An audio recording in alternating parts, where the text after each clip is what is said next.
voice of Indonesia.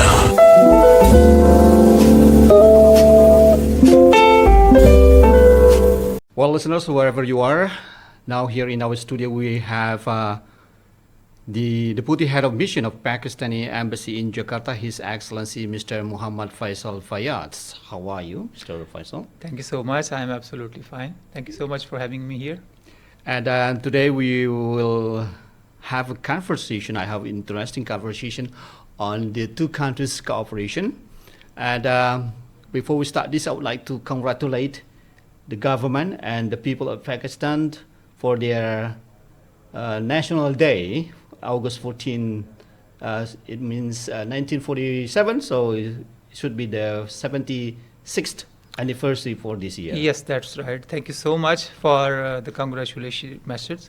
And I reciprocate you, Indonesian brothers and sisters, and the government of Indonesia also on 78th Independence Day of Indonesia also.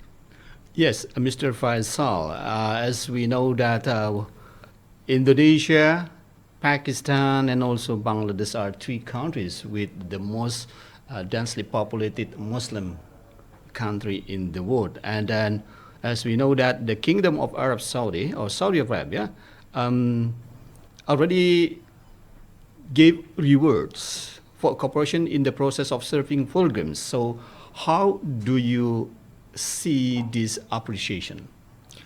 Yeah, as you rightly mentioned, that these are the three biggest Muslim countries in the world with the largest Muslim populations. And it's the desire of every Muslim, same goes with Pakistan, to perform Hajj or Umrah in once at least in their lifetime. So Pakistanis are also very passionate about performing these rites or rituals, religious rituals.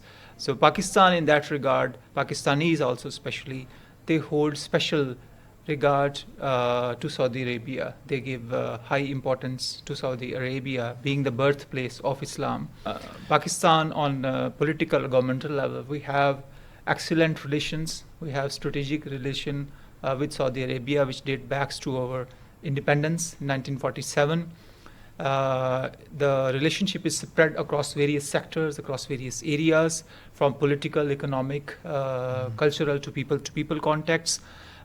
We have the largest diaspora of Pakistanis residing in Saudi Arabia, around 2 million. They are playing an important role also in the development of relationship of the two countries. They have already played an important role in the development, socio-economic development of Saudi Arabia. They are skilled, unskilled laborers, and similarly Saudi Arabia has provided a lot of job opportunities to this Pakistani diaspora which send their remittances to Pakistan. So Saudi Arabia itself is the biggest source of remittance for Pakistan.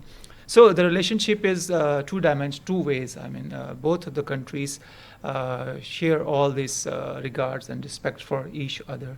So this appreciation is highly appreciated in Pakistan also. As we know that, and you already mentioned that, yes, Indonesia, Pakistan, and also Bangladesh are three countries with mostly densely Muslim populated countries. So, as two big Muslim population country in the world, both Indonesia and in Pakistan, are, of course, already share similarity, as you mentioned, in politics, economy, education, and so on. So, how do you see, especially in terms of cultures and education, between Indonesia and Pakistan? In Indonesia and Pakistan. Yes, we have also excellent relations at political levels. Our economic cooperation is very robust. People-to-people context or cultural context, as you are saying, they are not as good as we would like them to be. Although the focus of both the countries is going towards that direction, that the real depth of relationship between two countries actually comes through the enhancement of people-to-people contacts. So we are trying to find ways and means of enhancing or bridging the gap which still exists at this level. At the government level, government of Pakistan offers different opportunities for Indonesian students or youth to come to Pakistan, visit Pakistan, study in Pakistan. So we provide various scholarships. That is called Pakistan Technical Education Program, PTAP. So we provide different scholarships to Indonesian students, to ASEAN, to many other countries also, just to enhance this kind of cooperation between the two countries. Similarly, many students from Pakistan also, they visit Indonesia, they come to Indonesia to study here. According to my information, more than 200 students are studying here in different universities of Indonesia at the moment. So educational cooperation is very much in the focus of both the governments, and we consider that very important for enhancing our cooperation. And as you mentioned that there are about 200 students, Pakistani students are studying here now in Indonesia. So, and in Saudi Arabia, there were 2 million, around 2 million people, Pakistani people there. So how about in Indonesia? So from those 200, how many percent of this, of the Pakistani people living in Indonesia? Indonesia has, I think, maybe 2,000 or so Pakistani diaspora. So not many Pakistanis visit Indonesia. One of the reasons, of course, is the distance. I mean, Saudi Arabia is quite near. Secondly, I talked about religious center, cornerstone, being the birthplace of Islam, and so they go there, the Pakistanis. And the biggest reason, I think, is lack of direct air connectivity between the two countries. I mean, we have many direct flights to Middle East and many other destinations, but unfortunately, towards this part of the world, we don't have any direct flights. You have to either come from Bangkok or through Malaysia or through other channels. So, which is a kind of inhibiting factor for people to come here. But now we are under discussion with the government as well as some private sector organizations also. Some airlines have expressed their interest to start direct flights towards Pakistan, and they have at different stages of approvals.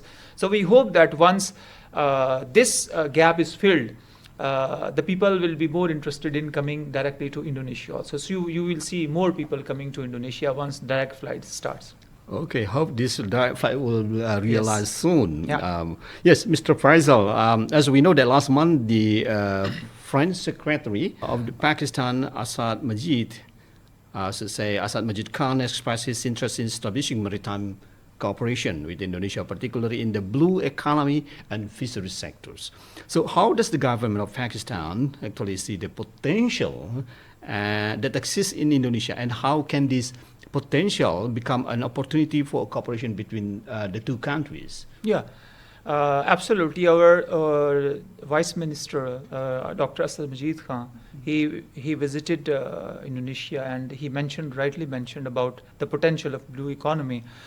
This concept of blue economy, it seems relatively new, maybe a decade or so old, which has been incorporated in our policy guidelines and policy papers by various governments.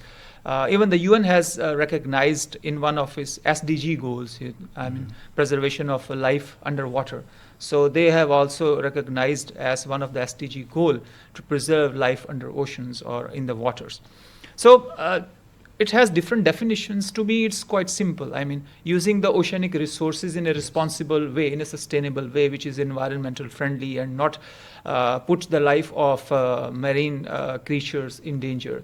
So in that context, and also we can expand that for cleaner energy and other climate friendly policies also. So in that context, Indonesia is the biggest archipelagic country in the world, and of course it sits across two oceans, one biggest oceans. Yes. So for the Indonesia, blue economy is the centerpiece of its economic development. Similarly, Pakistan to me also has a big coastline, more than 1,000 kilometers, and we have Arabian Sea near us, which ultimately goes into Indian Ocean. So for both the countries, this cooperation in blue economy can be a big source of cooperation in different sectors. In fisheries, you mentioned, then in coastal tourisms, yes, that can be an avenue of cooperation also. Then clean energy, as I mentioned.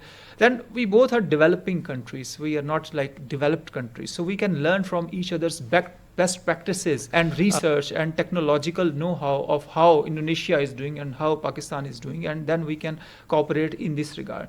So the potential is huge in this sector, which needs to be, I think, given due consideration. Okay, how much do the Pakistan's people consume about the fisheries products?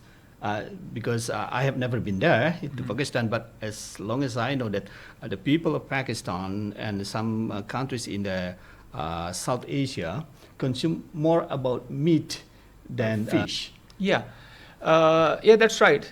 We do like to eat meat a lot, chicken meat or this kind of meat more. Fish is kind of seasonal for us. I mean, we consume fish more in winter seasons, and in summers mostly we consume this other meat of buffaloes or goats or chicken, as you said. So these are preferred in our part of the world instead of fish. Yeah. Yes, yes, Mr. Faisal, as I know that besides the potential for the blue ocean cooperation, remember that in the May last year, Indonesia and the Pakistani Defense Office held a virtually third round of joint defense cooperation committee in Bandung. So, is there any discussion, as long as you know, is there any discussion on this after I mean that time, May 2022, and how is it going on at present? Yeah, our defense cooperation is also very good. It's also one of the priority areas for both the countries, and it's multidimensional. So what regularly happens these days is the training of officers. So many of our officers serving in different military personnel, they are training in Indonesia and vice versa. Indonesian army personnel or other personnel relating to defense, they receive training in Pakistan. So this is an ongoing cooperation which is happening in a very robust fashion. Then port calls are very regular. Our ships, they regularly visit Indonesia. Even last month, there were 2 ships that came here, one to Jakarta and one to Surabaya. So that was another one. Then the high-level visits are regularly exchanged. Unfortunately, due to COVID, there were some visits that were postponed. But after COVID, the momentum has started to gain again. So we hope that soon some VIP visits from the defense sectors will also happen. Besides this JDCC, which you mentioned, we have other mechanisms also. We have security dialogue. The inaugural meeting of that will be soon happening, hopefully. And Dr. Mahfood MD from your side, he will be, he is the chairperson, and from our side is the defense minister. So it was postponed a couple of times, but we hope that it will soon take place. Yeah. And another sector that still, I mean, going on at present is around the cooking oil sector. We know that Indonesia is one of the biggest producer cooking oil country in the world. And Pakistan also consumes a good amount of cooking oil. So Pakistan Edible Conference in Karachi take head in January this year about the 2 countries, I mean Indonesia and Pakistan. But do you have certain of information about the continuation of this cooperation, especially in the cooking oil sector? Yeah. Cooking oil, edible oil or palm oil, yeah, you name it, whatever you like. So that is very important for Pakistan. As you rightly mentioned, Indonesia is the biggest exporter of palm oil, and Pakistan also imports around 4.5 billion of palm oil products. So it is a very important source of edible oil for Pakistan.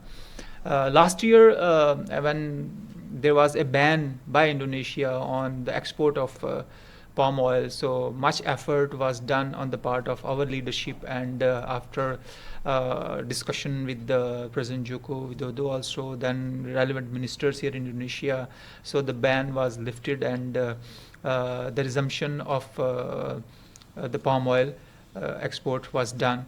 So in that context, there has been a need, our policymakers feel that the regularity of dialogue or discussion for palm oil producers or exporters and importers should take place at different venues and levels. So in that context, we can see this conference also took place in order to see the food security in Pakistan and the availability of palm oil in the coming days also. So I'm sure that many fruitful decisions have been taken place with regard to the continuous supply of palm oil from Indonesia to Pakistan. Okay, good. And This is a little bit out of the Pakistan and Indonesia cooperation or relationship, but as we know that this year Indonesia is the ASEAN chairmanship. So how is, I mean, the two countries, Indonesia and Pakistan, made use this, I mean, leadership or chairmanships for better cooperation of the two countries? Yeah. ASEAN is, of course, very important in this region, and ASEAN is the center of regional architecture here, as mentioned by your leadership, and which has been seconded by various international leaders, including Pakistani leadership. They consider ASEAN as the most important organization in this region. So Pakistan became a member of the full dialogue partner, sectoral dialogue partner of ASEAN in 1993. And we have applied for full dialogue partnership. We became member of ASEAN Regional Forum also in 2004.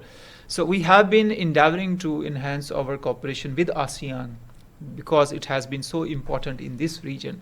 Indonesia's chairmanship is also very important with regard to Pakistan also, because Indonesia has been supporting Pakistan.